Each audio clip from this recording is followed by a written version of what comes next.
वज़ीर आज़म शहबाज शरीफ को वो ही फैसला करना पड़ा जिसे हुकूमत कई महीनों से टालती आई थी। शहबाज शरीफ ने IMF की तमाम सख्त शराइत मानने की यकीन दहानी करा दी है और ये बहुत बड़ी बात है। डॉलर को मार्केट में खुला छोड़ने, पेट्रोल गैस महंगी करने और सब्सिडी ख़त्म करने का वादा कर लिया है। तो ये चीज़ें हमें कंसर्न करती है। साथ ही आपको बताएं कि वर्चुअल मुज़ाकरात में वज़ीर आज़म IMF से प्रोग्राम बहाल करने की बार बार दरख्वास्तें करते रहे। शहबाज शरीफ जानते हैं इस फैसले से महंगाई का तूफान तेज लेकिन अगर ये फैसले नहीं किए गए तो वो तूफान आएगा महंगाई का जो संभाले नहीं संभलेगा। तो हमारे सामने बुरा ही है या बहुत बुरा है या बुरा है, तो बहुत बुरे में से बुरे को चुनेंगे। बच सकता है लेकिन ऑब्वियसली महंगाई जो है वो तो ऊपर ही जाएगी और शहबाज शरीफ फिर भी इसके लिए तैयार हैं। जो भी हो, ही इज रेडी नाउ। क्या कहना है? देखो, नाउ इज इम्पोर्टेंट। नाउ बदकिस्मती से 75 साल में हमने जो कुछ किया, आज उसका सारा जो नुकसानात सामने हैं। मुझे उसमें तफसील में नहीं जाना। ये 75 साल में इस हमाम में सब नंगे हैं। मेरी हुकूमत, हमारी हुकूमतें और मार्शलाई हुकूमतें और तमाम हुकूमतें शामिल हैं। सबको इसकी जिम्मेदारी कबूल करनी होगी। IMF को हमने ये बड़ा वाज़ेह पैगाम दिया है कि भाई हम आपके साथ 9th रिव्यू मुकम्मल करना चाहते हैं, हम तैयार हैं और आपकी जो शराइत हैं उनको आपके साथ बैठकर नेगोशिएट करके उसको हम कंक्लूड करना चाहते हैं कि हम बिला ताखीर 9th रिव्यू जो है उसको हम मुकम्मल करना चाहते हैं। कि मैं बतौर इस हुकूमत के वज़ीर आज़म के, मैं अपनी सारी की सारी सियासी जो कमाई है मैं कुर्बान कर दूंगा पाकिस्तान की रियासत को बचाने के लिए और पाकिस्तान को बचाने के लिए। ये है सीन।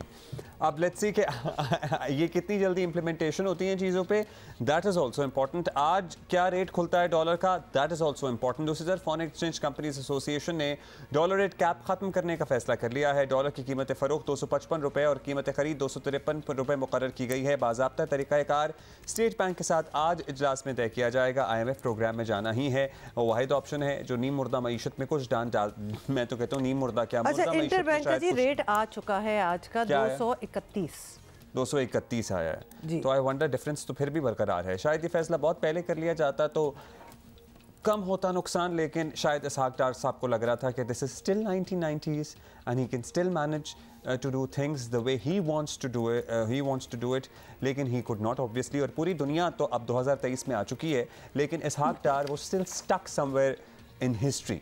और आई वंडर कि उनकी लीडरशिप को कब इतराक होगा कि अपने रिश्तेदारों के टोलों से बाहर निकलें एंड जो लोग केपेबल हैं, रिस्पॉन्सिबल हैं, आज की दुनिया में नए वक्त के तकाज़ों के साथ चलने के, हम आहंग होने के, उनको काम करने का मौका दिया जाए। बिकॉज़ ये ख़ुद ही अपना भट्टा बिठा रहे हैं अपने ही रिश्तेदारों के चुंगल में फंस के।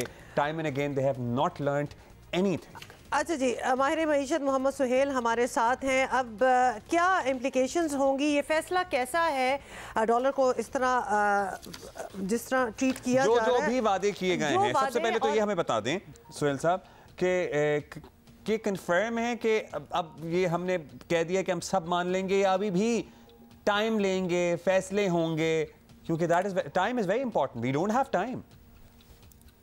Thank you very much. देखें, ये पुरानी जो पॉलिसी थी जब मिफ्ता साहब थे और इससे पहले की कि स्टेट बैंक जो है वो आज़ाद होगा और मार्केट ड्रिवन एक्सचेंज रेट करेगा, तो ये डार साहब ने आके इसको थोड़ा सा चेंजेस की। जो एडमिनिस्ट्रेटिव मेजर्स लिए एक्सचेंज कंपनीज को जो पैसे सरेंडर करने थे वो 80% से 100% कर दिए, मगर उन्होंने कोशिश की कि IMF को डिले करें ताकि पेट्रोल की कीमतें, बिजली की कीमतें, गैस की कीमतें ना बढ़ें। मगर बज़ाहिर लग रहा है कि ये सक्सेसफुल नहीं हो रहा। और जो कल आपने भी प्राइम मिनिस्टर साहब की जो तकरीर सुनाई, उन्होंने कहा मैं अपनी सियासी कमाई को वक्फ करने को तैयार हूँ। और एक्सचेंज कंपनीज को जो कल इंस्ट्रक्शन दी गई, बज़ाहिर ये लग रहा है कि शायद पहले ये एक्सचेंज कंपनीज का रेट को मार्केट ड्रिवन करेंगे, फिर ग्रेजुअली वो बैंक का रेट भी उसके करीब पहुंच जाएगा, या जो पहले डिफरेंस होता था 3-4% का, उसके करीब पहुंच जाएगा। तो बज़ाहिर तो यही लग रहा है कल की जो डेवलपमेंट्स हैं दोनों एक्सचेंज कंपनीज वाली और प्राइम मिनिस्टर का जो अनाउंसमेंट है, उससे लग रहा है कि वो ग्रेजुअली IMF के प्रोग्राम में दोबारा जाने की, या जो रिव्यू जिस वजह से रुका हुआ था उस पर राजी हो गए हैं। अच्छा, डॉलर की अब तक की जो ग्रे मार्केट की बात हो रही थी जिससे बड़ा नुकसान हो रहा था, रेमिटेंसेस भी गिर गई थी, दूसरी तरफ इंसेंटिव ज़्यादा था, इसलिए पाकिस्तान को उसका नुकसान उठाना पड़ रहा था। अब ये जो 255 253 की बात की जा रही है, क्या इससे ग्रे मार्केट का खात्मा हो जाएगा? काफ़ी हद तक होगा, और अगर ये बैंक का रेट भी थोड़ा सा डेप्रिशिएट हो जाए तो बिल्कुल ही हो जाएगा। तो इस स्टेप से ये ज़रूर होगा कि वो जो 260 270 के जो डिफरेंट रेट्स मिल रहे थे, जिससे बहुत सारे जो बीच में मिडिल मैन हैं वो फ़ायदा उठा रहे थे, और रेमिटेंस भी गिर रही थी, एक्सपोर्ट प्रोसीड्स में भी फ़र्क पड़ा था। तो काफ़ी हद तक, अगर 100% नहीं तो मैं कहता हूँ कि टू अ ग्रेटर एक्सटेंट, अगर आज का रेट जो मैं सुना है कि मार्केट अभी बंद है, काम नहीं हुआ इंटर बैंक में भी और उधर भी, अगर आज का रेट जो एक्सचेंज कंपनी का है 250-55 हो जाता है, तो काफ़ी हद तक वो जो नुकसान हो रहा था रेमिटेंस का वो कम हो जाएगा। अच्छा, ये बताएं कि ये बिजली महंगी होना, गैस महंगी होना, ऑब्वियसली आम आदमी के लिए तो ये सबसे ज़्यादा तशवीश वाली बात है, तो इसके भी रेट्स बहुत फ्लक्चुएट होंगे। कितनी महंगी हो जाएगी इस चीज़ को बैलेंस करने के लिए? देखिए, ये जो हुकूमत है, चूंकि वो कुछ दिन महीनों के लिए है, तो वो चाहेगी कि जो IMF के जो स्टेप्स हैं कुछ ऐसा है जो अमीरों को असरअंदाज होते हैं या जिसका इम्पैक्ट डायरेक्टली गरीबों पर नहीं आता। जिस तरह ये एक्सचेंज रेट का डायरेक्ट नहीं आता, अगर वो करेंगे फ्लड लेवी लगा देंगे, उसका भी इफेक्ट गरीबों पर डायरेक्ट नहीं आता। अब बातें ये भी हैं कि जो बैंक्स की ट्रांजैक्शन है नॉन फाइलर पे, और जो बैंकों ने प्रॉफिट किए उस पर टैक्स, तो मुझे लगता है कि ये हुकूमत चाहेगी कि IMF से मुज़ाकरात करके कुछ स्टेप्स मनवा ले जिसका डायरेक्ट पब्लिक पे इम्पैक्ट नहीं है। मगर IMF अगर नहीं मानेगा तो फिर जाके जो PDL है डीजल पर, उसको में इजाफा करना पड़ेगा, और जो GST है पेट्रोल पे डीजल पे, उसमें इजाफा करना पड़ेगा। तो फिर तो पेट्रोल और डीजल यहाँ से कोई 25-30 रुपए महंगा हो सकता है। इसी तरह गैस प्राइसेस जो पिछले कई सालों से नहीं बढ़ी है, और गवर्नमेंट जो है अमीरों को $2 की गैस दे रही है और खुद $30 की इंपोर्ट कर रही है। अगर वो भी बढ़ी तो उससे अमीर गरीब दोनों पे असर आएगा, और फिर बिजली के रेट बढ़े। तो मगर मेरा ख्याल है कि शायद ये कोशिश करेंगे कि बिजली के रेट, गैस के रेट और पेट्रोल डीजल के रेट को शायद थोड़ा डिफर करते हैं, ताकि जो पॉलिटिकली नुकसान होना है। मगर हमारे पास गुंजाइश नहीं है मोहम्मद सोहेल साहब ये सारी चीज़ें डिफर करने की या ये एडवेंचरिज्म में पढ़ने की। अब शहबाज शरीफ साहब अपेरेंटली तो कह रहे हैं कि मैं अपना सारा पॉलिटिकल गेन दाव पर लगाने के लिए, ख़त्म करने के लिए तैयार हूँ, because we don't have any liberty left now. IMF पहले ही इतना इत्तलात के मुताबिक तो बड़ा सख्त हमसे बिहेव कर रहा है, एंड दे आर और नॉट। ये फैसला लेने से पहले भी बड़ा सोचा गया है, वरना तो ये फैसला पहले भी लिया जा सकता था, लेकिन अब देयर इज नो चॉइस। तो क्या अभी भी हमारे पास ये है कोई चांस कि हम अपना पॉलिटिकल एडवांटेज देखें, क्योंकि अब तो पानी सर से गुजर चुका है?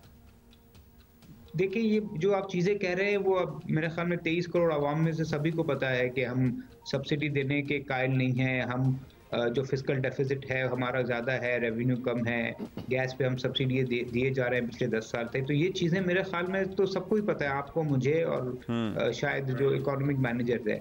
मगर एक पब्लिक के इलेक्शन से पहले उनका ख्याल रखने के लिए इस तरह की चीज़ें हमारे यहाँ की जाती हैं, और हमने देखा था 2018 में भी हुई थी कि ये हो सकता है कि ये IMF को मना लें, सारे मेजर्स ना करें, और जो बकाया मेजर्स हैं उसका मलबा केयर टेकर पे डाल दें। और अगर केयर टेकर आती है और उसके बाद ये चीज़ें होती है, तो ये हुकूमत ये कहेगी कि देखें हमने तो कोशिश की महंगाई को रोकने की, मगर ये कुछ पिछली हुकूमत ने बढ़ाई महंगाई और कुछ केयर टेकर ने बढ़ाई। तो ये सियासत है, मेरे ख्याल में सियासत में इस तरह की मूवीज़ हमने बहुत दफ़ा पाकिस्तान में देखी। अच्छा, महंगाई का तूफान तो आएगा, लेकिन सर्टनली अगर IMF ना माना तो एक ऐसा तूफान आएगा जो नहीं थम सकेगा। क्या लगता है कि हमारा 9th रिव्यू हो जाएगा, फिर एक किस्त मिल जाएगी, फिर 10th का वैसे तो टाइम आने वाला है? हमारे लॉन्ग टर्म मसले का हल क्या है? हम क्या तब्दील करें अपने सिस्टम में? It does not make sense for anybody कि हम $30 की गैस खरीदें, $2 की दें। ये तो बच्चे को भी समझ आएगा कि इससे हम खुद ही अपना बेड़ा गर्क कर रहे हैं, लेकिन कौन ठीक करेगा ये सारा सिस्टम, ये सारा निज़ाम? कोई बेहतरी की तरफ जा भी सकता है कभी, या इसी तरह चलता रहेगा? बहुत अच्छा सवाल है। देखें, IMF से आपको टेम्पररी रिलीफ मिलेगा, और हमने टॉप लाइन ने पिछले 2 माह में 2 रिपोर्ट किए हैं, Pakistan debt restructuring part 1 part 2। हमारे हिसाब से जो नई हुकूमत है उसके लिए सबसे बड़ा चैलेंज यही होगा कि जो पाकिस्तान की जो डेट रीपेमेंट है, जो हर महीने की $2 बिलियन से ज़्यादा है, साल की कोई $24 बिलियन बनती है, उन डेट रिपेमेंट को या तो डिफर कराया जाए या माफ़ कराया जाए या उसको रीस्ट्रक्चर किया जाए। तो मेरे ख्याल में ना सिर्फ IMF के प्रोग्राम की ज़रूरत है, हमें सब्सिडीज़ ख़त्म करने की ज़रूरत है, रिफॉर्म्स करने की ज़रूरत है, मगर उससे ज़्यादा ज़रूरत ये है कि हमें कम से कम 3 से 5 साल का एक पीरियड मिले जब आपकी जो डेट इंटरनेशनल डेट रीपेमेंट है उसमें पाकिस्तान को रिलीफ मिले, और फिर उस दौरान पाकिस्तान ऐसे इकदाम करे कि जब 3 से 5 साल के बाद जब वो डेट रिलीफ ख़त्म होगा तो पाकिस्तान के पास इतने रिजर्व हों कि पाकिस्तान उसको सर्विस कर सके। अदरवाइज़ ये जो IMF के पैसे भी आ जाएंगे, इससे भी कोई बहुत ज़्यादा रिलीफ आवाम को नहीं मिले। मुख्तसरन अगर एक सवाल आप जवाब दे सकें कि हमारी ताजर बिरादरी, हमारे इंडस्ट्रियलिस्ट बहुत शोर मचाते हैं, लेकिन दरअसल ये लोग सालों से, दहाइयों से बड़ा फ़ायदा भी उठाते रहे हैं।